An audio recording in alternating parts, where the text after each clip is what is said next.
제가 지난 시간에 와서 우리 아브라함에 대해서 한번 지난 시간에 창세기를 살펴보았습니다. 그래서 지난 시간에 아브라함 그 마음속 중심을 살펴보니 그 마음속 중심에 정말 예수님이 명령하신 첫째 명령, 하나님을 사랑하라는 그 첫째 명령이 가득 차 있는 것을 우리가 살펴보았습니다. 그래서 아브라함이 보여준 믿음이 사람 중심이 아닌 하나님의 중심의 사람이었다. 이걸 너무나 잘 드러내 보여주고, 그 다음에 아브라함이 하나님께 드린 예배, 그 예배의 정의가 자신이 가장 아끼는 것, 아브라함에게 가장 귀한 이삭을 바침으로써 하나님이 원하신 예배가 정말 자기의 희생과 그런 것이 따르는 것이라고 성경이 얘기해주고 있고, 그걸 온전히 다 바치는 것, 그게 예배다. 이거를 성경 기록들을 통해서 우리에게 알려주었습니다. 창세기란 책은 하나님께서 우리에게 기원, 그 시작을 알려주는 책이다, 이렇게 이제 얘기할 수 있습니다. 그래서 창세기에 가서 어떤 단어들을 살펴보게 될 때 그 단어들이 성경 자체가 그냥 그 단어들의 의미를 우리에게 설명해주는 그런 성경 안에 사전이다 우리에게 알려주고 있습니다. 그래서 은혜란 단어를 찾아보면은 노아 때에 하나님이 은혜를 베풀어 주셨다. 그게 뭐예요? 노아의 홍수에서 하나님의 홍수의 심판에서 노아를 건져 주신 것. 그게 은혜라는 겁니다. 그래서 은혜의 뜻은 정말 받을 자격이 없는 그런 자에게 하나님이 거저 주신 하나님의 선물이다. 이걸 은혜의 뜻으로 내포하고 있고, 또 하나님께서 아브라함이 하나님의 주님의 그 말씀, 하나님과 하나님의 말씀을 믿었을 때 하나님께서 아브라함을 칭의하시는, 의롭다 칭해 주시는 그런 의가 무엇인지 그것을 창세기에 또 설명해 주고 있고, 방금 얘기 드린 그런 아브라함이 바치는 그런 이삭을 통해서 하나님께 드리는 예배가 무엇인지 우리가 살펴볼 수 있고, 또 창세기 19장에 소돔과 고모라 얘기가 등장하는데, 이때 하늘로부터, 하나님으로부터 내려오는 불에 대해서 성경이 뭐라고 얘기해 주냐면 하나님의 심판, 그 심판과 관련이 있는 게 불이다, 이거를 우리에게 또 알려주고 있습니다.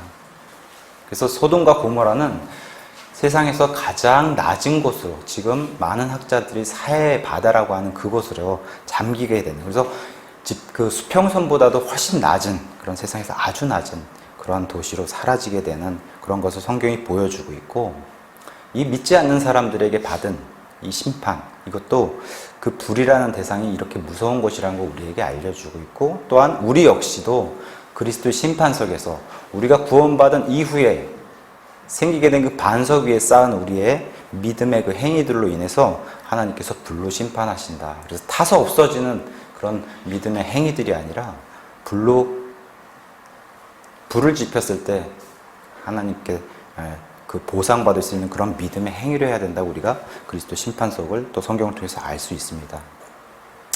오늘은 우리가 살고 있는 시대가 말세라고 얘기하는데, 그 말세의 징조를 하나님께서 성경 여러 군데에 알려주셨습니다, 우리에게. 그래서 이런 말세 징조를 살펴보고, 또 우리가 이 완벽한 하나님의 말씀을 믿는 성경 신자라고 그렇게 우리 스스로가 얘기를 하는데, 그럼 성경 신자로서는 어떤 자세를 갖고 살아야 되는지 오늘 본문 말씀을 통해서 한번 나눠보려고 합니다. 먼저 말세 징조에서 살펴보면은 누가복음 13장에 예수님께서 좁은 길이라는 그런 말씀을 하시면서 이렇게 얘기하십니다. 제자들이 물어봤습니다. 예수님, 구원받을 자가 적습니까? 라고 물어봤을 때 예수님은 좁은 문으로 들어가기를 힘쓰라고 말씀해 주셨습니다. 많은 사람이 들어가기를 구해도 능히 들어가지 못한다, 이렇게 예수님께서 말씀해 주시면서 정말 아버지께 가려 하는 자는 예수님을 통해서 갈 수밖에 없는 이러한 방법을 하나님께서 마련해 주셨고, 하늘 아래 다른 이름은 우리에게 주신 적이 없다, 이렇게 성경 기록을 통해서 알려주셨습니다. 근데 여기로 들어가려고 하는 자가, 하나님께서 마련해 놓으신 방법은 너무나 넓은 그런 문을 하나님께서 허락해 주셨는데, 사실은 그 예수님을 통해서 구원을 받으려고 하는 자가 적다, 성경을 통해 알려주셨고, 동일한 얘기를 마태복음 7장에서는 이렇게 얘기합니다. 예수님께서 너희는 좁은 문으로 들어가라. 근데 멸망으로 인도하는 그런 다른 문이 있는데 그 문은 넓고 그 길이 넓어서 거기로 들어가는 자가 많다. 근데 좁은 문으로 들어가는 곳이 바로 생명으로 인도하는 문이다 해서 그 문은 좁고, 또 좁은 문을 통과했더니 우리가 흔히 좁은 문, 구원을 받으면 우리에게 좀 넓은 길이 있지 않을까 하는데 예수님이 그렇게 말씀하시지 않으시고 좁은 문을 통과하면 그 길도 좁다 이렇게 얘기해서 그 길은 좁아서 또한 그것을 찾는 자가 적다라고 하면서 이 성화의 삶이 쉽지 않음을 예수님께서 또 우리에게 말씀해 주셨습니다. 계시록에 가서 보시면은 휴거 전에 계시록의 7교회의 모습이 등장합니다. 그 중에 예수님께 책망받지 않은 교회가 두 군데가 등장합니다. 하나는 서문하고 또 하나는 오히려 칭찬을 받은 필라델피아라고 하는 교회가 등장하게 되는데, 우리가 퍼센트로 보면 7교회 중에 2교회만 책망받지 않은 교회로 등장하게 되면서 대략 한 30% 정도가 칭찬을 받고 또 책망을 받지 않은 교회로 등장합니다. 성경에서는 하나님의 숫자 중에 완전한 숫자를 7이라고 놓습니다. 그래서 하나님은 1부터 7까지 수를 세시고 그 7이 완전한 수라고 이제 성경에서 알려주고 있는데, 이 땅에 우리가 알 수 있는 그런 모든 지역교회의 모습이 다 이 7교회 안에 들어간다고 성경이 우리에게 알려주는 겁니다. 또 하나는 이 구원받은 사람들이 모여있는 지역교회이기 때문에 그 7교회의 모습이 우리 교회인 사람의 모습, 그 우리 안에서도 이런 모습이 다 발생할 수 있다 성경이 알려주고 있는데, 여기서 뭘 알 수 있냐면 하나님을 기쁘게 하는 교회가 반을 못 넘는다는 겁니다. 우리 안에 하나님을 기쁘게 하는 그런 행위가 반을 못 넘을 수 있다. 이걸 성경이 알려주고 있고, 또 서머나우 교회는 뭐라고 하나님께서 말씀해 주시냐면 이 교회가 책망받지 않은 이유, 그것은 환난을 잘 견디고 경제적으로 굉장히 궁핍한 그런 교회임에도 예수님께서 칭찬을 너희는 영적으로 굉장히 부유한 교회다 알려주시고, 그 다음에 사탄의 회당에 있는 자들이 이 서머나 교회를 굉장히 조롱하고 또 핍박하고 하나님을 신성 모독하는 그런 교회로 등장하는데, 이런 것들을 잘 견딘 교회다라고 이제 성경이 얘기해 주면서 예수님이 어디까지 이 교회에 원하시냐면 심지어 죽기까지 신실하라 라는 이런 말씀을 주세요. 서머나 교회. 이 정도까지 된다는 겁니다. 서머나 교회 그 성도들이. 또 하나는 필라델피아라고 하는 예수님께 칭찬받은 교회가 등장하는데, 이 교회는 하나님께서 어떤 걸 허락해 주셨냐면 복음의 문을 필라델피아 안에 활짝 열어 놓았다 이렇게 설명해 주시고, 하나님의 말씀을 이들에게 맡겼다는 겁니다. 그래서 말씀을 지켰고, 또 주변에서 핍박이 들어옵니다. 주님의 이름을 부인하라고. 근데 주님의 이름을 부인하지 않았고 오히려 복음과 말씀을 굳게 붙잡아 두는 그런 교회로 성경이 그려주고 있습니다. 우리가 따라야 하는 교회가, 또 우리가 목표로 삼아야 되는 교회가 바로 이런 서머나 교회와 필라델피아 교회라고 성경이 우리에게 그냥 알려주고 있는 겁니다. 우리가 어떠한 존재인가 오늘 살펴보면은, 얘기를 잠깐 나눠보면은 창세기 3장에 죄인의 적나라한 모습이 등장하게 됩니다. 죄인의 적나라한 모습. 그것은 곧 뭐냐면은, 아담과 이브가 하나님의 먹지 말라 하는 선악과를 따먹었을 때 하나님께서 바로 아담께 이렇게 말씀하십니다. 선악과를 먹었느냐 물어보셨을 때 아담이 대답합니다. 먹었습니다. 근데 앞에 뭐가 붙죠? 여자가 전이 먹었습니다. 하나님이 죄를 저지른 죄인에게 이런 모습을 원하시는 게 아니라, 아버지 하나님 제가 먹었습니다. 죄송합니다. 저를 용서하여 주시옵소서. 이런 모습을 사실은 바라는 겁니다. 죄인들에게는. 근데 아담의 태도는 정반대. 우리가 그 안에서 우리도 동일하게 그 죄를 지었다고 하나님이 동일시해 줬는데, 아담이 죄를 저지른 그걸 살펴보아는 이런 죄를 저질렀다는 겁니다.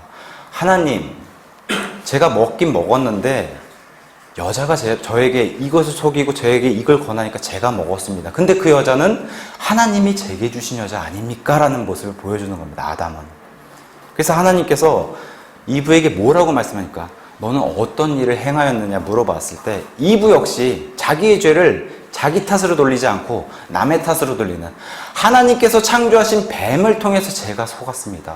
하나님께서 뱀을 창조하셨기 때문에 제가 속은 거 아닙니까? 라는 모습을 보여주게 되는데, 이러한 죄인의 적나라한 모습을 창세기 3장에서 우리는 살펴볼 수 있습니다. 근데 이 안에, 이 아담의 허리 안에 우리 역시 죄를 동일하게 저질렀다. 하나님이 그렇게 봐주신다는 겁니다. 우리 역시. 그래서 하나님께서는 우리가 죄를 통해서 죄 가운데서 수태됐다. 그래서 아담의 허리 안에 우리도 동일한 이런 죄를 저질렀다. 하나님이 그렇게 봐주신다는 겁니다. 물론 이렇게 놔두시진 않죠. 왜 그래요? 이 동일시하는 방법을 통해서 예수님을 통해서 일어난다. 예수님과 동일시 일어난다라는 것을, 그런 방법을 하나님께서 역시 마련해 놓으셨습니다. 하나님께서 원하시는 것은 깨끗한 무죄 상태, 아담이 죄를 짓기 전에 깨끗한 무죄 상태에서 아이들이 많이 나와서 이 에덴 동산뿐만 아니라 지구를 채워놓기를 그렇게 원하셨는데, 아담이 죄를 저지름으로 인해서 아담이 죄인이 되고 하나님의 의의 열매를 맺지 못하고 죄의 열매를 맺었다고 성경이 창세기 시작하면서 우리에게 알려주는 겁니다. 그래서 부부가 결혼을 하면 부부의 열매를 아이라고 합니다. 아이. 근데 그 아이의 열매가 가인이 태어나게 되는 그 열매를 보여주고, 가인은 또 어떤 죄의 열매를 맺는 걸 창세기에 보여줍니까? 바로 선한 사람 아벨을 죽이는 이런 죄의 열매를 또다시 보여주는, 이런 죄의 열매들을 계속해서 창세기가 우리에게 적나라하게 보여주는 겁니다. 이 죄의 열매들은 어디까지 절정을 치달았냐면은, 노아의 홍수 때 사람들이 생각하는 모든 게, 상상하는 모든 게 악하고 너무 사악한, 그래서 하나님께서 홍수로서 이걸 심판할 수밖에 없는 그런 것을 성경을 통해서 우리 보여주고 있습니다. 홍수 이후에도 다시 노아의 세 아들을 통해서 다시 세상을 열고서 하나님께서 이 세상의 역사를 이끌어 가시는데, 역시 이 죄란 놈이 역시 꾸준히 증가해서 지금 우리가 살고 있는 이 말세라는 시대에는 정말 절정을 이루는 그런 시대에 우리가 살고 있다, 그렇게 얘기를 할 수 있습니다. 그래서 사도 바울도 동일하게 쭉 이 시대가 쭉 진행이 되어 오면서 죄의 열매가 정말 쭉 꾸준히 증가하는 이런 시대에 말세는 이런 일이 반드시 벌어질 것이라고 하는 이런 얘기를 사도 바울이 죽기 전에 디모데에게 알려주고, 이 목회자인 디모데에게 이런 것들을 조심해야 된다 경고로 알려주고, 너희가 성경 신자로서 어떻게 살아야 되는지에 대한 그런 것도 오늘 본문 말씀을 통해서 알려주고 있습니다. 먼저 디모데전서 4장에 가서 보시면은 디모데전서에도 말세의 징조에 대해서 알려주고 있고, 디모데 후서에서도 말세에 대해서 알려주고 있습니다. 하나님은 어떤 사람이 마음을 180도 돌이켜가지고 회개해서 하나님의 자녀가 되는 걸 굉장히 기뻐하세요. 그것을 우리는 성도라고 얘기합니다. 여기서 더 나아가서 예수님을 따르는 제자가 되는 건 더 기뻐하세요. 사도 바울은 여기서 하나 더 나아갑니다. 디모데후서 2장에 가서 보시면은 제자에서 군사가 되는 걸 더 기뻐한다고 얘기합니다. 군사가 되는 거예요. 그래서 이스라엘도 20살 이상의 장정들이 군사로 전쟁터에 나갈 수 있는 이런 강건한 자로 그려지고 있고, 우리 역시 군대를 가려면 20살 이상의 남자, 그런 건장한 청년이 나가서 싸울 수 있지 않습니까? 영적으로도 똑같다는 겁니다. 영적으로도. 그래서 2장에서는 이렇게 얘기합니다. 그러므로 내 아들아, 디모데에게 얘기하는 겁니다. 너는 그리스도 예수님 안에 있는 은혜 안에서 강건한 자, 스트롱, 강건한 자가 되고, 또 내가 많은 증인들 가운데서 내게 들은 그런 말씀들과 교리들, 바로 그것들을 신실한 사람들에게 맡기고 전하고, 그들이 또 다른 사람에게 또 그것을 가르칠 수 있도록 이렇게 방법으로 너희가 성경을 전달하라, 이렇게 얘기하면서 3절에 그러므로 너는 예수 그리스도의 좋은 군사로서 고난을 견뎌내라, 좋은 군사가 돼야 한다고 디모데에게 얘기를 하는 겁니다. 이런 군사가 돼야지 이 말세 이런 것을 능히 이겨낼 수 있다. 성경이 우리에게 이걸 말씀을 통해서 알려주고 있는 겁니다. 그래서 디모데전서 4장에 가서 보시면 먼저 말세의 징조는 이렇게 얘기합니다. 이제 1절에 성령께서 분명히 말씀하시기를 마지막 때에 어떤 사람들이 믿음에서 떠나 유혹하는 영들과 마귀들의 교리들에 주의를 기울이라 하시는데, 이들은 위선으로 거짓말을 하며 자기 양심을 뜨거운 인두로 지진 자다, 이렇게 성경이 얘기해주고 있습니다. 먼저 말세에는 믿음에서 떠난 사람들이 생긴다는 겁니다. 근데 이 사람들이 가져오는 것은 뭐냐면은, 어떤 사람들이 양심을 잃고서, 양심의 그런 투명함, 하나님께 드러나는 투명한 양심을 잃고서 자기 양심을 딱딱하게 만들고, 이 사람들이 가져오는 것이 유혹하는 영들, 그 다음에 마귀들의 교리들을 가져온다. 근데 중요한 것은 이런 사람들의 특징이 위선으로 거짓말을 한다. 이게 이제 말세에 이제 드러난다는 겁니다. 동일한 말씀으로 데살로니가 후서 2장에도 이렇게 얘기해 줍니다. 너희는, 성도들에게 얘기합니다. 너희는 영으로나 말로나, 동일합니다. 영으로나 말로나. 아까 디모데전서에는 유혹하는 영들과 마귀들의 교리, 이렇게 얘기하는데 데살로니가 후서에서는 너희는 영들로나 말로나 이런 것들을 가지고 속인다는 겁니다. 그리스도의 날이 가까이 이르렀다고 자꾸 불안감을 부추기고, 이렇게 해서 쉽게 마음이 흔들리거나 불안해하면 안 된다라고 사도 바울이 얘기하면서 아무도 어떤 방법으로든 너희를 속이지 못하게 하라. 왜냐? 이런 사람들은 오면 반드시 속인 일이 발생하기 때문에. 그러면서 먼저 떨어져 나가는 일이, 동일하게 얘기합니다. 믿음에서 떨어져 나가는 일이 시작해야지 적그리스도 온다라고 데살로니가 후서에도 얘기하고 있는데 동일합니다. 어떤 사람이 무슨 방법을 동원해서라도 이 성도들을 속이게 하는 이러한 일이 말세에 벌어진다고 성경이 우리에게 경고를 해주는 겁니다.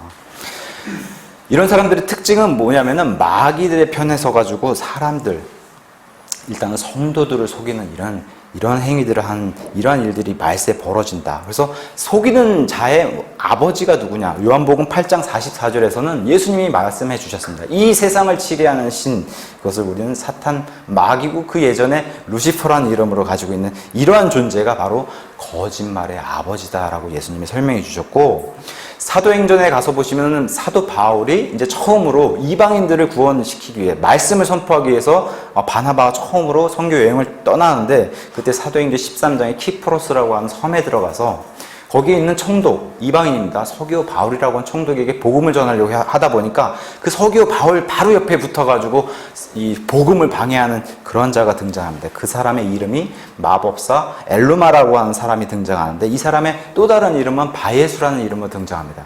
이름은 참 좋아요. 구원의 아들이라는 뜻입니다. 이름이 예수, 바예수. 바가 아들이라는 뜻인데, 누구의 아들? 예수의 아들, 이런 뜻인데 구원의 아들이라는 뜻입니다. 이름은 참 좋은데 사도 바울과 바나바의 복음 선교를 방해하는 이런 일이 발생하게 되는데, 사도 바울이 이렇게 얘기합니다. 오 모든 간교와 모든 악독이 가득한 마귀의 자식이여, 모든 하나님의 옳은 것, 이 의의 원수여, 또 주님의 바른 길들을 굽게 하는 그런 존재가 바로 이러한 사람들이다. 마귀 편에서 쓰는 이런 사람들에게 성경이 다시 한번 경고를 해주는 이런 존재가 바로 사람들을 속이고 성도들을 속이는 이러한 존재고, 마귀의 편에 서서 이러한 사람들이 말세에 증가한다는 겁니다. 오늘 본문의 디모데 후서 3장에 와서 보시면 동일하게 디모데 전서에도 말세의 징조를 알려주고 있고, 디모데 후서에서도 사도 바울이 마지막 죽기 전에 유언으로 말세는 이런 일이 반드시 벌어진다고 하는 것을 우리에게 알려주고 있습니다. 경고를 해주고 있습니다. 근본적인 죄들이 굉장히 증가한다는 것을 성경을 통해 우리에게 알려주고 있습니다. 3장 1절 가서 보시면 또한 이것을 알라. 즉 마지막 날들의 위험한 때가 이른다는 겁니다.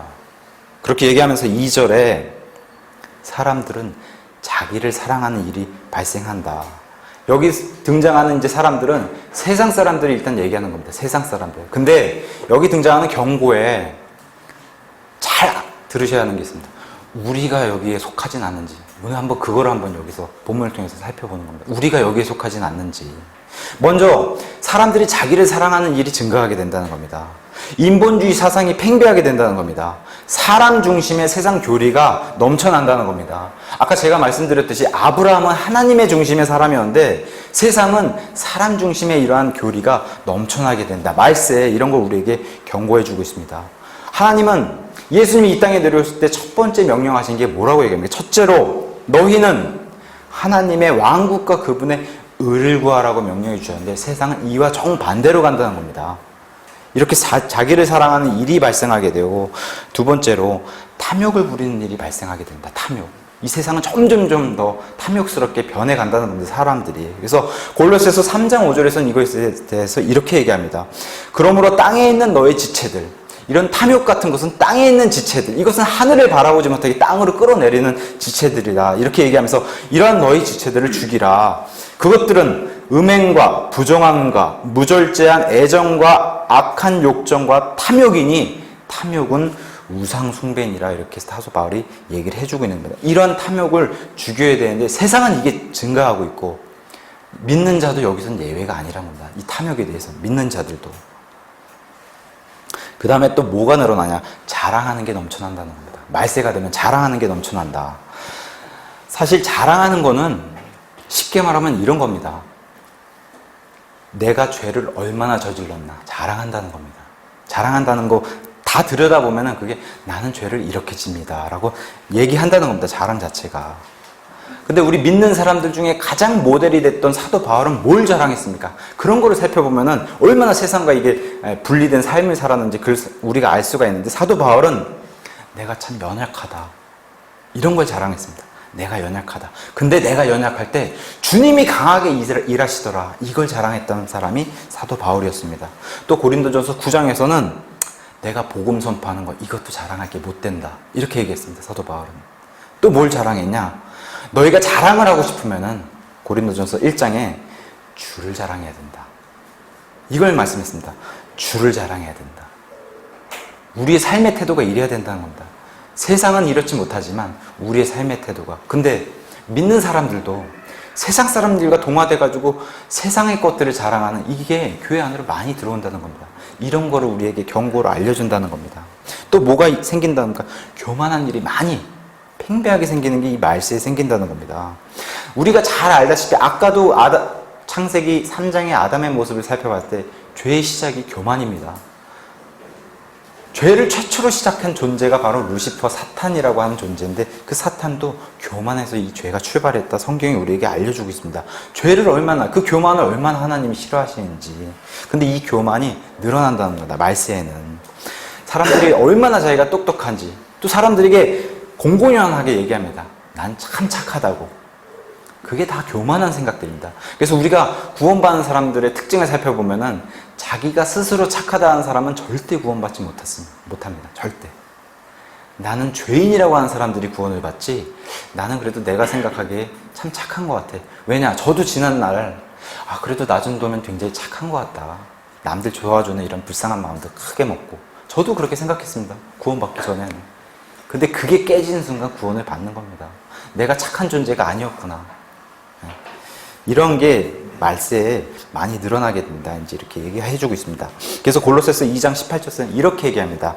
아무도 꾸며낸 겸손, 이런 걸 조심해야 된다. 꾸며낸 겸손, 이런 위선이 들어올 수 있는데, 이런 거, 또 천사 숭배를 한다는 이런 것들을 들어와서 너희를, 성도들을 속이는 일이 발생하는데, 이러한 사람들이 뭘 가지고 들어오냐면은 우리 성도들이 장차 하나님께 받을 보상들을 뺏는다는 겁니다. 이런 사람들이 들어와서.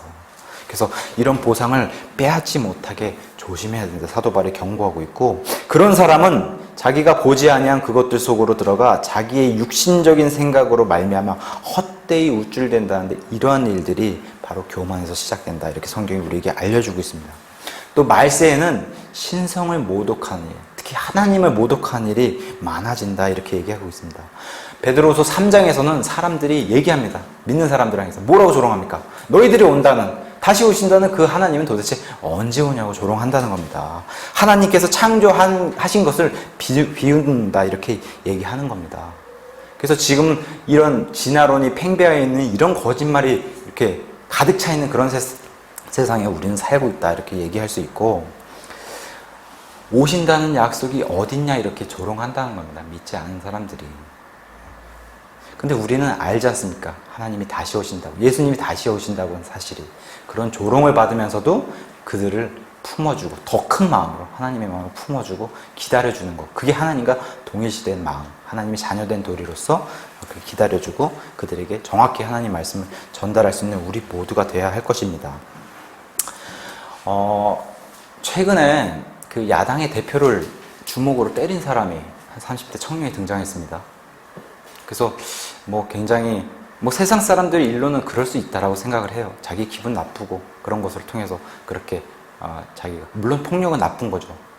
근데 한 가지 그 뉴스를 보면서 제가 안타까운 사실을 발견했는데, 그게 뭐냐면은 이 사람은 부산에서 대학을 다녔는데 전공이 신학을 전공한 사람입니다.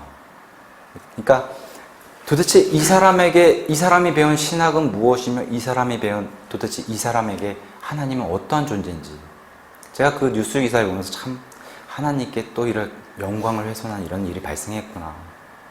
우리 그리스도인이, 그 사람이 만약에 진짜 구원받은 사람이라면 그 방법이 잘못된 거죠.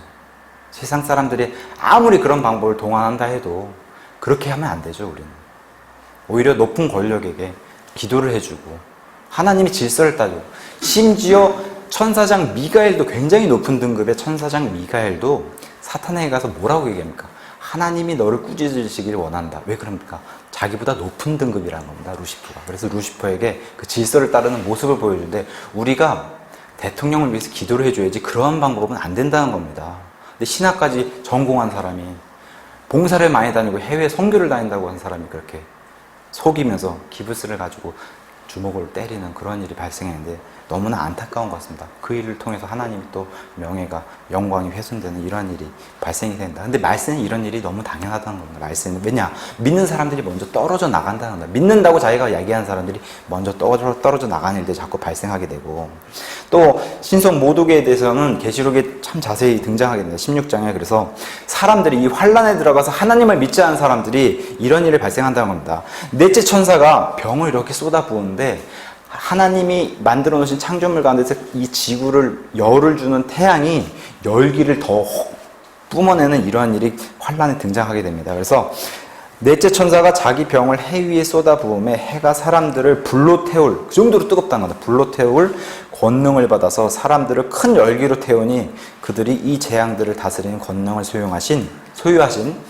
안 믿는 사람들이 이렇게 얘기한다는 겁니다. 하나님의 이름을 모독하고 또 회개하지도 아니하며 그분께 영광을 돌리지 아니하는 일이 발생하는데 왜 그럽니까?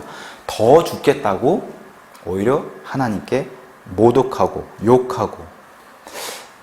우리 믿는 사람이라면 날씨가 이렇게 더운 게 하나님께, 그래도 뭔가 이렇게 천체 변화가 있고 이런 일이 있으면 하나님께 우리가 잘못한 게 무엇인지 먼저 우리를 낮추는 게 그리스도인의 자세인데, 환란의 그런 모습, 이미 그리스도인들이 들려 올라가고 나서는 정말 하나님을 모독하는 이런 마귀의 세상에 이런 게 들끓는 게 환란의 세상이라고 성경은 얘기해 주고 있는데, 이런 때 가장 하나님을 모독하는 이런 일이 가득 차게 된다, 그걸 성경이 알려주고 있고, 또 이런 사람들을 몰아서 그 머리 꼭대기에 수장으로 있는 존재가 바로 바빌론 음녀라고 하는 존재가 등장하는데, 이 바빌론 음녀 역시 계시록 17장에 이렇게 얘기합니다. 내가 보니 한 여자, 이 바빌론 음녀가 신성, 하나님을 모독하는 그런 신성 모독하는 이름들이 가득한 이러한 때가 바로 계시록의 때다. 이러한 때가 이 말세에는 벌어지게 되는데, 환란에는 이걸 정점을 찍는 그런 시대고, 바로 그 직전에 우리가 휴거받아야 하는 이 시점에 말세에는 이게 쭉 해서 거의 환란과 동일시되는 그런 시대가 바로 우리가 살고 있는 시대라고 이제 얘기합니다. 또 이 말세는 무슨 일이 벌어지냐? 바로 부모에게 불순종하는 이러한 일들이 많이 벌어진다라고 얘기합니다.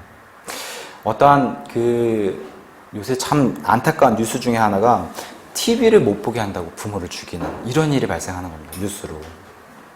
TV를 못 보게 한다고 죽이는 이런 일.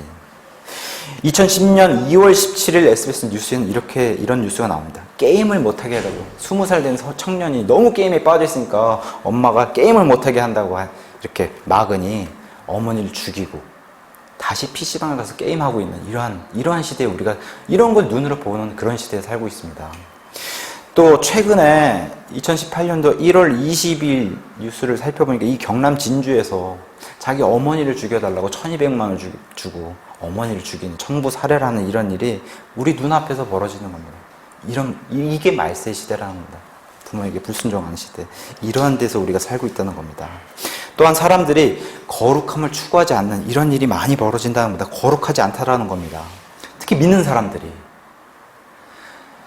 세상 교회 이렇게 돌아보면은 참 하나님은 사랑이십니다. 하나님은 당신을 사랑하십니다. 하나님은 당신을 위해서 십자가를 돌아가십니다. 참 좋은 말들 많이 쏟아냅니다. 근데 이 하나님이 사랑이시다라고 하는 이 교리가 참 무섭습니다.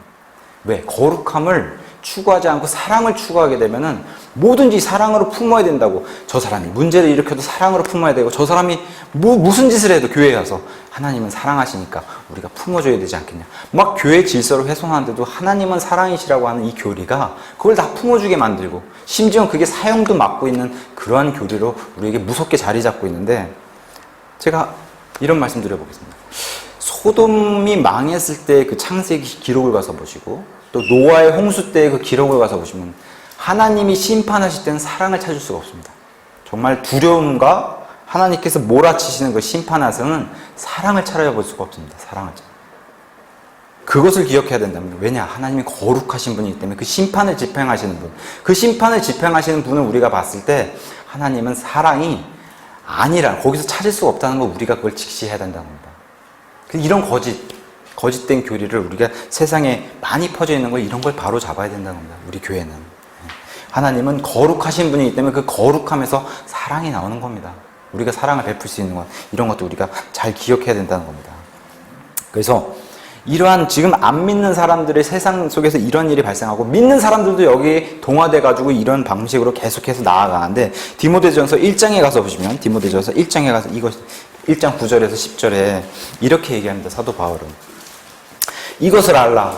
그래서 이게 필요하다는 겁니다. 율법이 필요하다고 사도 바울은, 율법이 왜 주어졌는지 이것을 알라. 곧 율법은 의로운 사람으로 인해 만들어지지 아니하고 오직 법을 무시하는 자와 불순종하는 자와 경건치 아니한 자와 죄인과 거룩하지 아니한 자와 속된 자와 아버지를 죽이는 자와 어머니를 죽이는 자와 사람을 죽이는 자와 해서 쭉 해서 10절에 음행을 일삼는 자 쭉 해서 맨 마지막에 10절 끝에 건전한 교리에 역행하는 것으로 인해 만들어졌느니라. 율법이 이래서 이렇게 필요하다는 겁니다. 죄를 죄라고 알려줄 수 있는 게 바로 율법이라고 성경이 우리에게 알려주는 겁니다. 다시 본문 디모데 후서 3장에 와서 보면 3장 3절에 다시 한번 또 사도 바울이 계속해서 죄의 이런 말세의 징조에 대해서 경고를 합니다. 본성에 애정이 없는 이러한 시대가 말세 시대다. 그래서 본성의 애정, 그건 뭡니까? 아까는 자식이 부모를 대적하는, 죽이는 이런 일이 팽배한 게 이런 말세에 일어나는데, 오히려 또 부모가 자식을, 그냥 요새 보면 뭐 화장실에서 애 낳고 다시 또 게임하러 가는 이런 일도 뉴스에서 살펴볼 수 있고, 자기 자식을 소중히 여기지 않는 이런 게 바로 본성에 애정이 없는 그런 세상이다. 그런 시대고, 이제 성경이 또 뉴스가 우리에게 알려주고 있습니다. 이런 것이 다 하나님의 질서를 깨는 일, 이런 것을 우리에게 경고를 알려주고 있고, 또 협정을 어기는 일이 빈번하게 된다는 겁니다. 그래서 천재라고 하는 러크만 박사는 이렇게 얘기합니다. 지난 500년 동안 체결된 협정들 가운데 가치 있는 것이 없다. 이건 이 사람의 개인적인 의견입니다. 가치 있는 것이 없다. 이렇게 얘기하면서 1989년에 핵 확산 조약을 전 세계가 맺게 됩니다. 그러니까 미국이 만들고 영국이 만들고 프랑스가 만들고 자꾸 따라서 중국이 만들고 하니까 우리가 핵을 확산하는 걸 금지하지 않아서 핵 확산 금지 조약을 맺는데, 이건 참 우스운 일이다. 왜냐하면 그걸 지키지 않는다는 겁니다. 강대국들은. 자, 그래서 이런 얘기를 합니다. 이것은 뭐와 동일시될 수 있냐면은 교황들이 나는 유대인을 사랑합니다. 이런 얘기랑 똑같다는 겁니다. 지난 1200년 동안 유대인들을 말살시키려고 했던 게 바로 천주교 이 시스템이고 교황들이었는데, 나는 유대인들을 사랑합니다. 이거랑 똑같은 얘기다. 이 사람이 개인 그런 의견을 냈고, 또 오늘날에 하는 정전협정, 그 다음에 평화협정들은 비극을 연출하는 연극에 불과하다. 이 사람이 이렇게 얘기를 했습니다. 그래서 협정에 참여하는 자들은 도덕적으로나 윤리적으로 보이나 그 너머에는 사리사욕을 추구하는 편의주의가 있다라고 이 사람이 개인적으로 이런 의견을 펼쳤습니다. 근데 이런 협정들을 지난 역사를 보니까 밥 먹듯이 뒤집어 없는 그런 일들이 인간 역사에서 우리가 충분히 살펴볼 수 있다라고 그렇게 얘기를 합니다. 그 다음에 또 무슨 일이 발생하냐면 거짓으로 고소한 일이 많이 일어나게 된다라고 얘기합니다. 거짓으로 고소하는 가장 큰 존재가 바로 마귀라는 겁니다. 우리가 욥기서를 살펴볼 수 있어요. 그렇게 큰 죄를 저지르지 않은 욥을 하나님께 거짓으로 고소하는 그런 존재가 바로 마귀로 등장하고 있습니다. 요새는 안타깝게도 언론이 이런 데 굉장히 앞장서는 것 같아요. 우리가 살고 이런 시대에 언론이 이런 굉장히 거짓으로 사람들을 선동하고 진실을 가리는 이런 일들을 앞장서고 있는 것 같습니다. 특히나 우리 성경대로 믿는 성경신자들을 고소한다는 겁니다. 언론들도 동일하게. 그건 뭡니까? 완전한 성경이 어딨냐고 조롱하고, 너희가 가진 교리, 구원이 어떻게 영원할 수 있냐고 조롱하고, 이런 일들이 발생한다는 겁니다. 말세에는. 선악과는 사과다. 이런 거짓 정보들을 흘리고, 성경을 읽는 젊은이들은 사회에서 적응하지 못한다. 이런 거짓말들을 흘린다는 겁니다. 언론들이 앞장서서. 이러한 시대가 바로 말세다. 그 다음에 또 사람들이 절제하지 못한 일이 말세에 많이 일어난다는 겁니다. 절제하지 못한다. 우리가 흔히 이제 사람이 살아가는 기본 요소들 가운데 의식주가 있습니다. 먹고 입고 자는 거, 지내는 그런 것들, 의식주. 근데 이 의식주 자체도 절제를 하지 못해서 자기가 입을 옷들이 충분한데도 그냥 입지 않은 옷들을 쌓아놓는 사람들이 많이 늘어나고, 자기 집이 충분히 두 사람 살기에도 넓은 집인데 너무나 큰 궁궐 같은 집에서 살길 원하고, 요새 방송만 틀면 왜 그렇게 먹는 방송이 처음부터 그냥 아침부터 잘 때까지 24시간 먹는 방송이 이렇게 많이 나오는지. 근데 절제를 하지 못해요. 먹고 또 먹고 이러한 일들이 우리 눈앞에서 펼쳐져 있는 거, 이거 심각하게 바라봐야 된다는 겁니다. 또한 화를 주체하지 못해서 차를 몰고서 상가로 돌진하고 경적을 울렸다고 해서 그 화를 주체하지 못하고 사람들을 죽도록 패는 이러한 일이 우리 눈앞에서 벌어지고 있습니다. 또 이 말세는 남자나 여자나 간음하는 이러한 일들이, 예수님은 마음속으로 품는 간음도 똑같다고 말씀해 주셨는데 이러한 일들이 많이 발생한다는 겁니다. 이 말세에는. 그래서 베드로서 2장에서는 이렇게 얘기합니다. 2장 14절에 간음으로 가득한 눈을 가지고 죄를 그칠 줄 모르는 이러한 시대가 말세다. 그렇게 하면서 얘기합니다. 이스라엘이 멸망했을 때 당시, 바빌론에 멸망했을 당시에 이스라엘에선 좀 격한 표현일지 모르지만 정말 이스라엘이 섹스에 미친 때다. 이렇게 성경은 설명하고 있습니다. 우리에게. 그래서 예레미야서 5장 7절에서 8절에 이렇게 얘기합니다. 하나님께서 얘기하신 겁니다. 내가 어찌 이 일에 대하여 이스라엘 너를 용서하겠느냐. 내 자녀들이 나를 버리고 신이 아닌 것들을 두고 맹세하였으며, 이렇게 우상을 숭배하면서 간음도 했고, 또한 내가 그들을 배불리 먹임에 그때 그들이 간음하고 실질적으로 간음한 일들이 발생하고 때를 지어 창녀들의 집에 모였도다. 이런 일이 이스라엘에 발생했다는 겁니다. 그들은 마치 아침에 먹이를 준 말들 같아서 저마다 자기 이웃의 아내의 뒤를 따르면서 이웃의 아내를 탐하는 이런 소리를 지르면서 다니는 이런 일들이 이스라엘에 발생했다는 겁니다. 그래서 이와 동일하게 이게 이스라엘의 멸망 전의 모습인데, 에스겔서 22장에서도 동일하게 이렇게 얘기합니다. 이스라엘의 모습입니다. 어떤 자는 자기 이웃의 아내와 더불어 가증한 짓을 행하고, 다른 자는 음탕하게 자기 며느리를 더럽히며, 다른 자는 내 안에서 자기 누이 곧 자기 아버지의 딸을 비천하게 하였느니라. 이런 일이 이스라엘 멸망 전에 팽배하게 일어났던 게 이스라엘의 모습인데, 이러한 일이 말세에는 더 득세한다는 겁니다. 가만히 놔두시지 않는다는 이런 일을. 그래서 예레미야서 5장 9절에 하나님께서 이렇게 말씀하십니다. 주가 말하노라, 내가 이런 일들로 인하여 징벌하지 아니하겠느냐. 내 혼이 이 같은 민족에게, 이스라엘에게 원수를 갚지 아니하겠느냐. 하나님께서 말씀해 주시는데, 이러한 일들은 하나님 굉장히 미워하시는 일들인데, 이러한 일들이 말세에는 굉장히 많이 벌어진다. 또한 사람들이 고집을 부린다는 겁니다. 이 말세에는 고집이 세진다는 겁니다. 우리가 흔히 세상 사람들, 고집 쓴 사람들에게 안타까운 점이 뭡니까? 진리에 귀를 기울이지 않는 것. 이런 일이 발생한다는 겁니다. 심지어 믿는 사람들도 고집을 부리면서 진리에 귀를 기울이지 않는 일이 발생한다는 겁니다. 그래서 요한계시록의 7교회에 하나님께서 충분히 얘기하셨습니다. 이 땅에 2000년 전에 오셨을 때도 귀 있는 자는 들을지어다 말씀해 주셨고, 요한계시록의 7교회들에게, 이제는 믿지 않는 사람들에게 얘기하는 게 아니라 교회들을 향해서 이렇게 얘기하십니다. 귀 있는 자는 성령께서 교회들에게 말씀하신 것을 들을지어다 하고 7번을 얘기해 주셨습니다. 하나님께서. 교회들에게 들으라는 겁니다. 왜냐? 교회가 넘어진 일이 너무 많이 발생한다는 겁니다. 이 말세로 갈수록. 그런 일들 우리에게 조심하게 경고를 주는 겁니다. 성경이. 또한 하나님의 성품의 모양은 있는데 그것에 능력을 부인하는 이러한 일들이 말세에 발생한다는 겁니다. 밖에 교회들을 살펴보면은 교회로서 갖출 거는 다 갖췄다는 겁니다. 우리가 쉽게 눈으로 볼 수 있는 피아노도 갖췄습니다. 멋진 오케스트라도 있습니다. 찬양대도 굉장히 그럴싸하게 은혜로운 찬양을 합니다. 목회자도 있고 청중도 있습니다. 말씀이 선포됩니다. 하나님은 사랑이십니다. 예수님 믿으면 복 받습니다. 그럴싸합니다.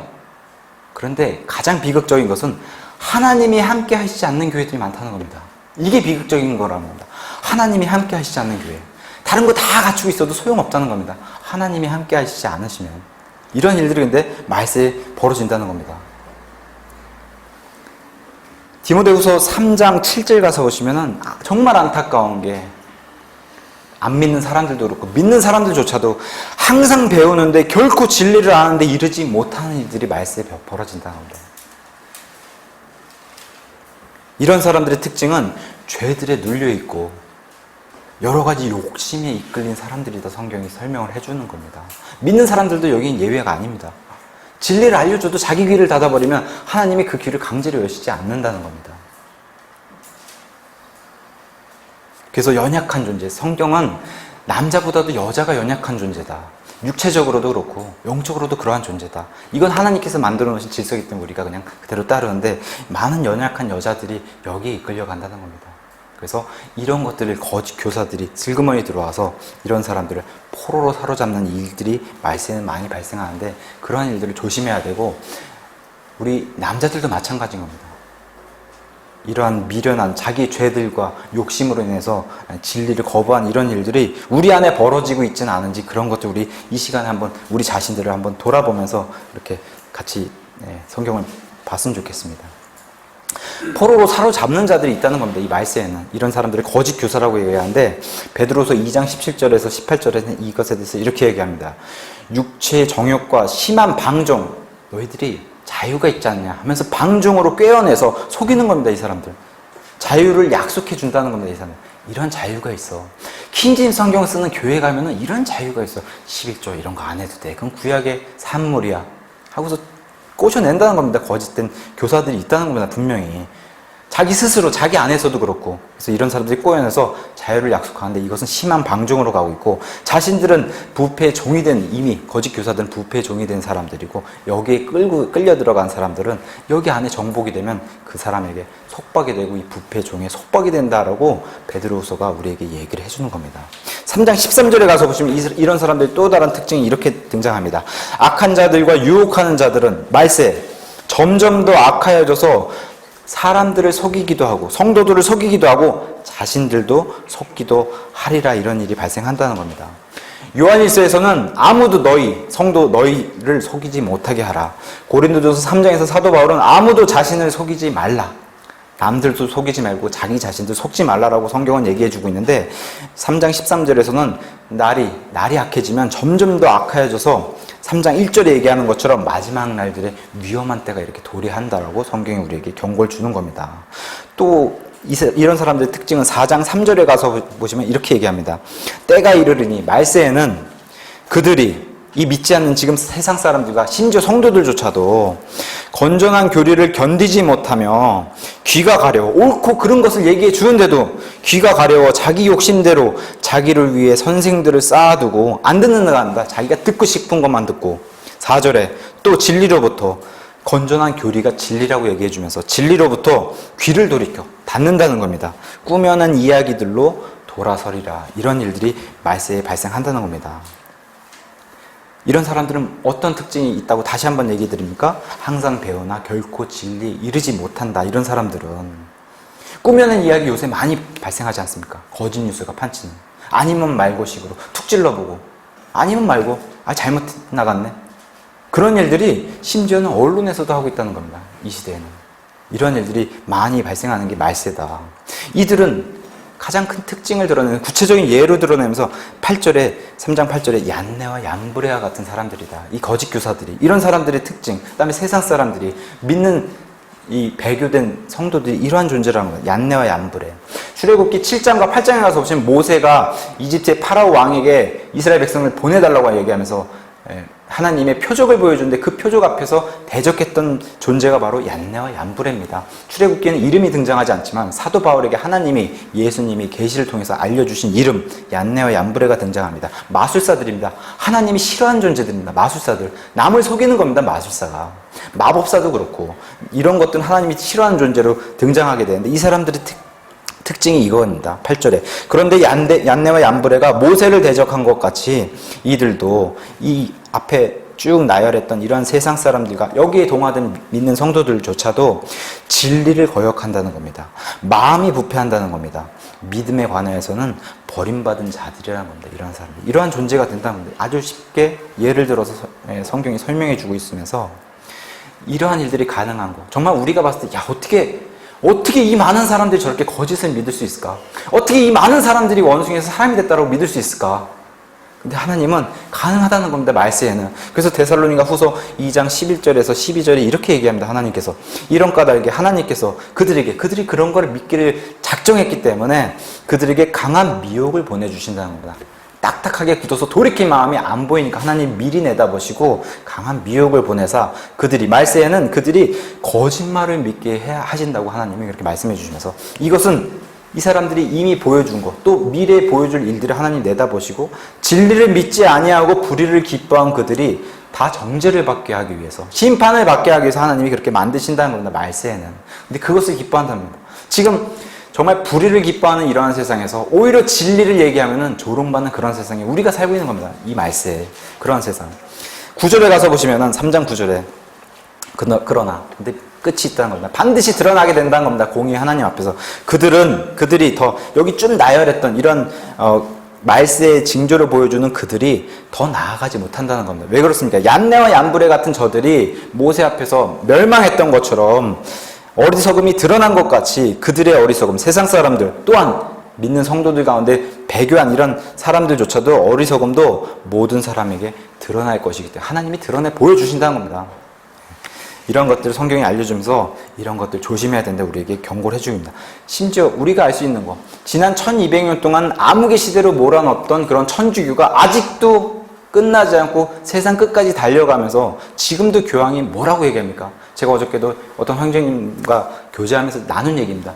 어떤 여자아이가 자기 아버지가 죽었다고 슬퍼하면서 아버지가 생전에 너무 착하게 지내시고 아버지가 믿는 사람은 아니었습니다. 그러면서 교양에 가서 얘기합니다. 우리 아버지가 천국에 갔을까요? 참 착하신 분이셨는데. 그러니까 청중들이 뭐라고 합니까? 교황이 청중들에게 물어봅니다. 오히려 어떻게 생각하시냐? 청중들은 천국에 갔습니다. 그 사람은 이렇게 얘기합니다. 그랬더니 교황이 제 대답을 대신해 주셨습니다. 이 믿지 않는 사람들이 천국에 간다는 이런 얘기를 공공연히 하고 다닙니다. 교황이. 이러한 거짓된 세상에 살고 있습니다. 이 사람이 바빌론 음료 시스템에 가지고 온다라고 성경은 얘기하는데 이런 것들 조심해야 된다. 근데 이 천주교의 거짓은 드러난다는 겁니다. 말세에는 득세하고 세상 끝에는 하나님이 이것을 물리쳐준다 성경이 약속해 주셨습니다. 자, 세상 사람들의 핍박과 고난을 견디는 게 우리의 이런 사명이라는 겁니다. 믿는 사람들이 이 말세에는. 그래서 12절에 가서 보시면은 참으로 정말로 그러하다. 그리스도 예수님 안에서 하나님의 뜻대로 살고자 하는 사람은 이런 모든 자는 핍박을 받는다. 성경이 증언해주고 있는 겁니다. 근데 성경 신자, 우리가 하나님을 믿고 말씀을 믿는다고 하는 사람들은 마음을 어떻게 잡고 자세를 어떻게 고쳐 먹어야 되냐? 14절에. 그러나 너는, 디모데 너, 그 다음에 너를 통해서 배우는 자들, 성도들, 형제 자매들은 배워서 확신하게 된 것들 안에 거해야 한다.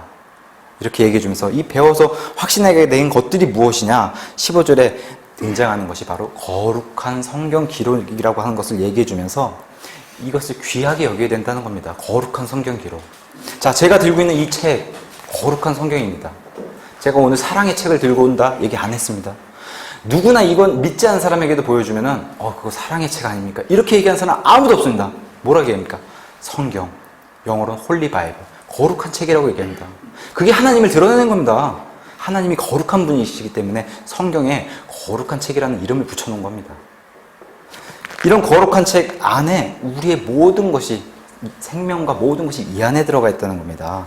그래서 이 거룩한 성경은 무엇을 얘기하냐? 그 중요한 구절 16절 17절에 이렇게 얘기합니다. 이 거룩한 성경은 이 거룩한 성경 안에 기록된 모든 성경 기록은 하나님의 영감으로 숨을 불어넣어 주셔가지고 영감으로 주신 것으로 어떤 사람을 교리로 세웁니다.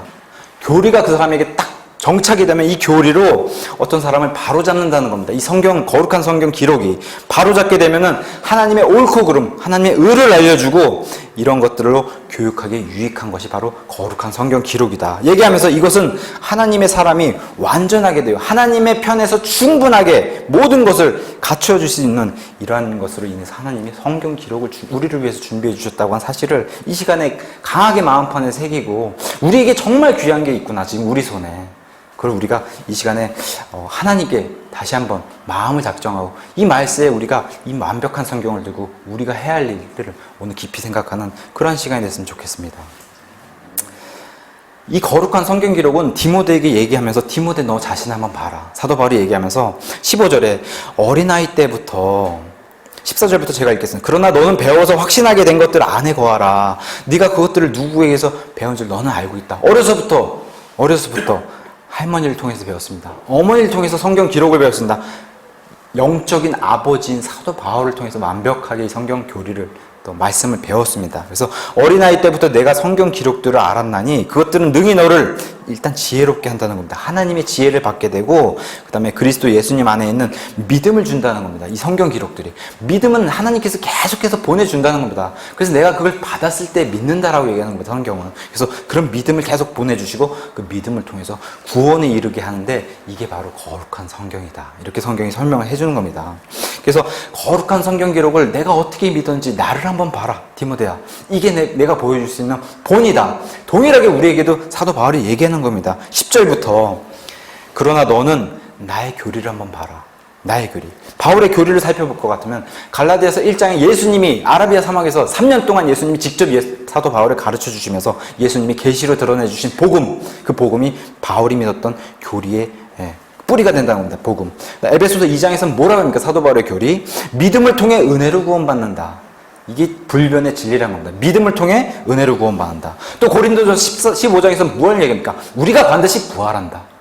이러한 교리를 굳게 붙잡고 있었던 게 사도 바울이다. 이것을 지켜야 된다. 그러면 에베소서 3장과 로마서 9장 11절에 뭐랍니까? 성경에서 드러내 보여주신 교회의 신비에 대해서 얘기하면서 이스라엘은 점점 눈이 멀고 안 믿는 일이 발생하고 이방인들의 이 복음의 문이 활짝 열려서 이제는 교회의 대부분의 교회의 존재가 이방인들이 된다는 이러한 교회의 신비에 대해서도 사도 바울이 얘기해주는 이러한 일들을 우리가 살펴볼 수 있고, 또한 어떠한 교리를 사도 바울이 갖다 줬습니까? 우리 교회는 순결한 한 처녀다. 순결한 한 처녀로 그리스도가 남편이 되는 예수님과 정혼한 신부가 되는 이러한 완벽한 교리를 우리에게 알려주었습니다. 어저께 또 그러한 교제를 했습니다. 참 우리가 가늠하는 그런 신부는 아닌지 지금 이미 예수님의 신부가 된 상태인데 우리가 다른 남편에게 눈을 돌리고 있는 그런 사람들은 아닌지, 그러한 신부가 아닌지 한번 우리 자신이 생각해보면 참 좋겠다, 그런 생각을 해봤습니다. 또한 나의 교리뿐만 아니라 나의 삶의 방식도 한번 디모데야 네가 봐라. 나와 함께 선교여행을 다녔던 걸 한번 기억을 돌이켜봐라. 나는 투명하고 선한 양심을 추구했다. 사도행전 23장에 얘기했고, 나는 성도들에게 부담을 주지 않기 위해서 손수 일을 하면서 복음을 전했던 사람이다. 이런 삶의 방식을 봐라.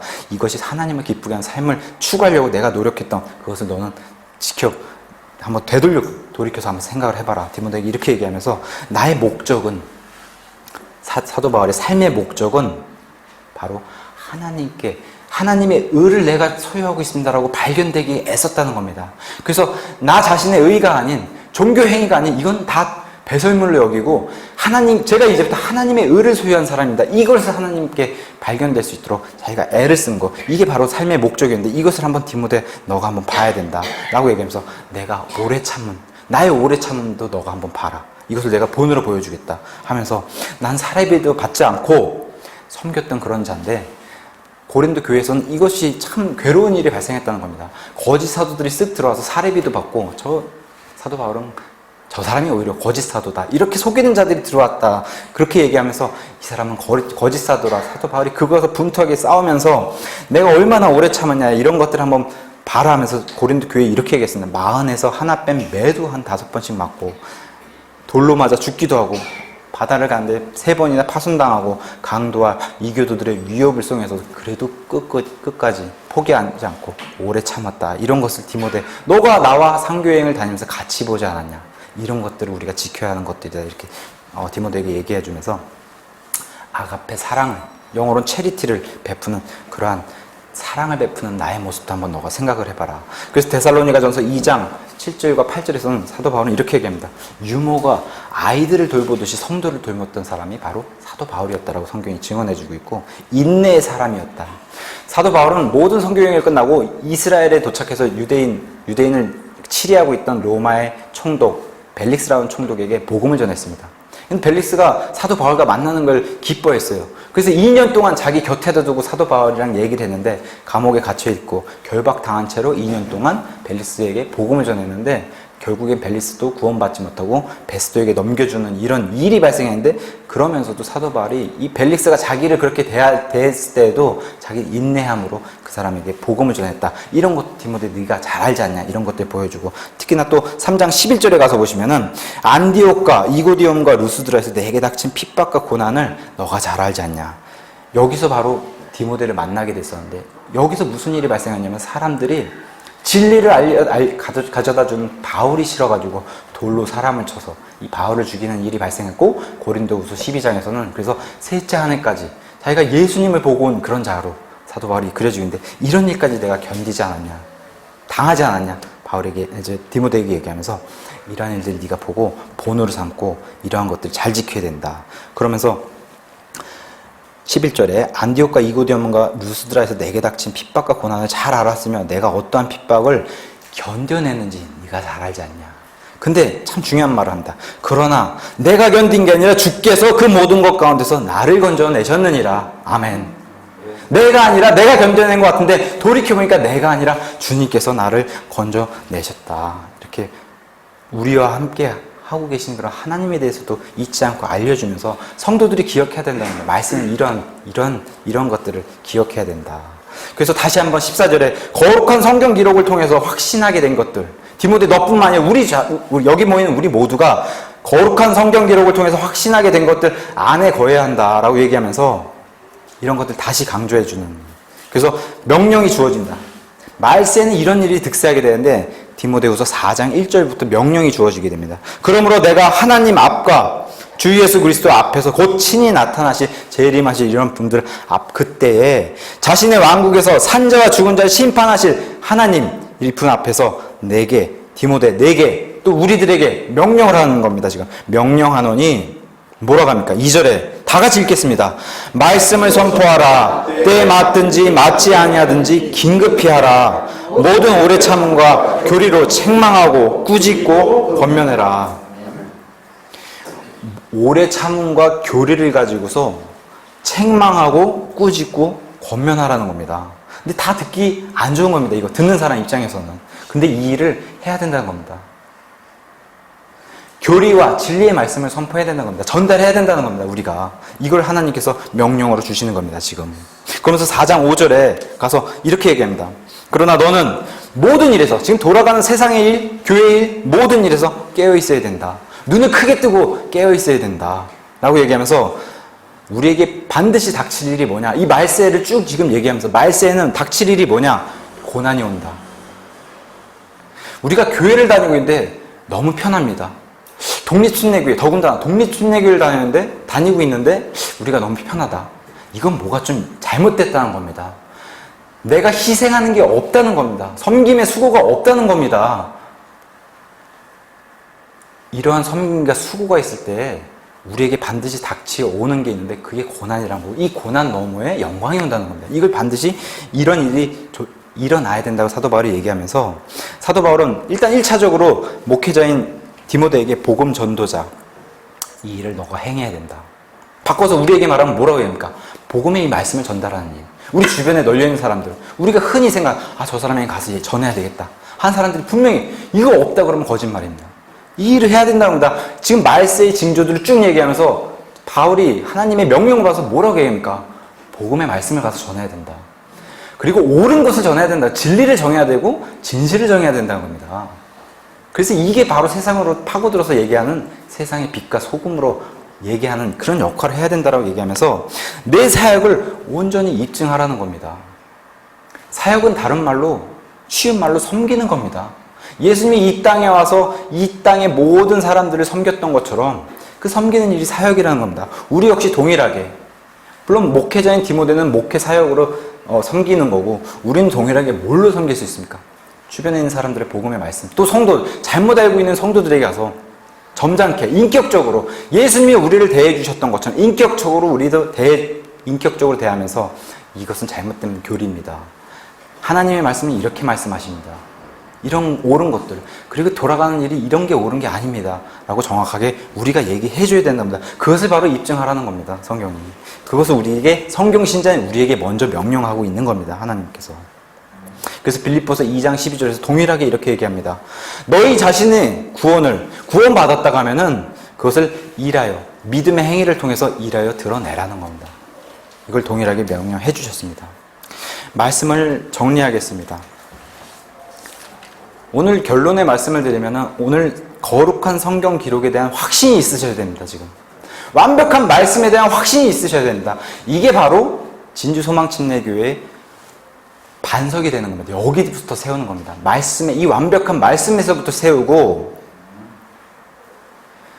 제가 쭉 이 말세의 징조, 우리가 지금 직면해 있는 세상과 밀접한 이런 말세의 징조들을 우리가 눈으로 보는 그런 세상에 살고 있는데 참 그리스도인들이 살기 힘든 세상입니다. 그래서 히브리서 12장에서 믿음의 장에서 뭐라고 합니까? 이 세상은 믿음의 사람들에게 합당한 장소가 아니라고 하나님이 아예 얘기를 해주셨습니다. 합당한 장소가 될 수가 없다라고. 갈수록 더 할 겁니다. 이러한 시대는.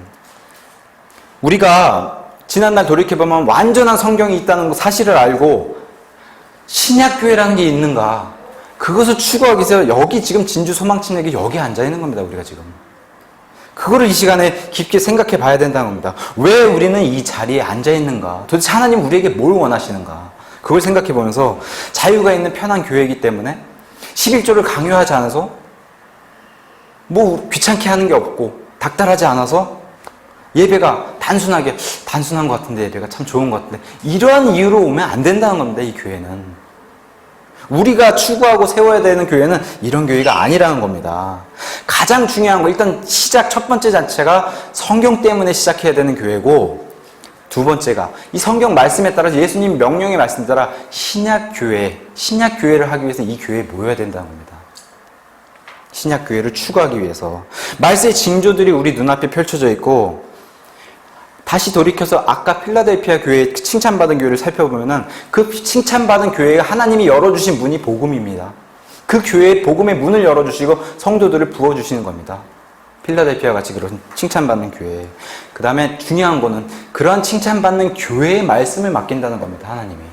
우리에게 이 완벽한 말씀이 지금 손에 들려있다고 하는 것은 우리가 맡아야 하고 해야 되는 의무가 막중하다는 겁니다. 근데 독립침례교회다니까 너무 편하다. 이거 뭔가 좀 깊게 생각해 봐야 될 문제라는 겁니다. 완전한 성경이 손에 있다고 하는 것, 신약교회를 추구한다는 것, 예수님이 말씀하신 것 중에 제자의 길, 자기 십자가를 메고서 걸어가야 하는 이 길은 희생과 수고가 뒤따르는 이 일 너머의 영광이 있다라고 얘기하기 때문에 이 땅에서는 희생과 수고가 있어야 되고, 내가 교회에서 할 수 있는 일이 무엇일까? 우리 모두 각자에게 모든 능력을 다 부어주시진 않으셨지만 우리 각자에게 반드시 교회를 위해서 필요한 그런 하나님의 은사, 달란트는 다 주셨다는 겁니다. 교회를 위해서 섬길 수 있는 그런 우리에게 은사를 한 가지씩은 분명히. 그래서 그런 것들이 무엇인가 한번 깊게 생각해보면 우리 모두가 되면 좋겠고, 예수님이 말씀하신 좁은 길, 이거 가려고 한 사람들이 많지 않다는 겁니다. 그 정도로 성화가 힘들고, 우리 주변에 믿는다고 한 사람들이 정말 진짜 삶을 보면 저 사람 진짜 믿는 사람 맞을까 할 정도로 이런 사람들 너무 많이 보지 않습니까? 근데 우리 자신은 어떠냐, 이걸 보는 겁니다. 우리 자신은 그와 비슷하진 않은지. 우리 자세는 일단 거룩한 성경 기록들을 통해서 말씀 안에 거해야 된다고 하나님이 말씀해 주셨습니다. 그 다음에 성도들에게 먼저, 순서가 성도들에게 먼저입니다. 교회는 성도들 먼저 세우는 일에 먼저 애를 쓰고 그 다음에 이제 세상을 향해서 말씀을 선포하는 이러한 일들이 우리에게 맡겨졌고, 이 길이 좁은 길이라는 겁니다. 넓지 않다는 겁니다. 구원받은 좁은 길로 들어가는데 여기서 넓은 길을 찾는 사람들도 분명히 발생한다는 겁니다. 근데 이 길은 좁은 길이라는 겁니다. 예수님께로 이렇게 쭉 장선한 분량으로 나아가는 길은 좁은 길이라고 얘기하는데, 이 좁은 길을 걷는 하나님의 자녀임을 우리 스스로가 입증해야 된다는 겁니다. 성경이 오늘 명령어를 통해서 얘기하는 것은. 그래서 이런 것들을, 거룩한 하나님의 말씀, 성도를 세워주고 세상에게 빛을 가져다 주는 이런 일, 그다음에 예수님이 원하시는 그런 좁은 길을 걷는 하나님의 자녀임을 입증할 수 있는 우리 모두가 되기를 예수님의 이름으로 축원합니다. 기도드리겠습니다.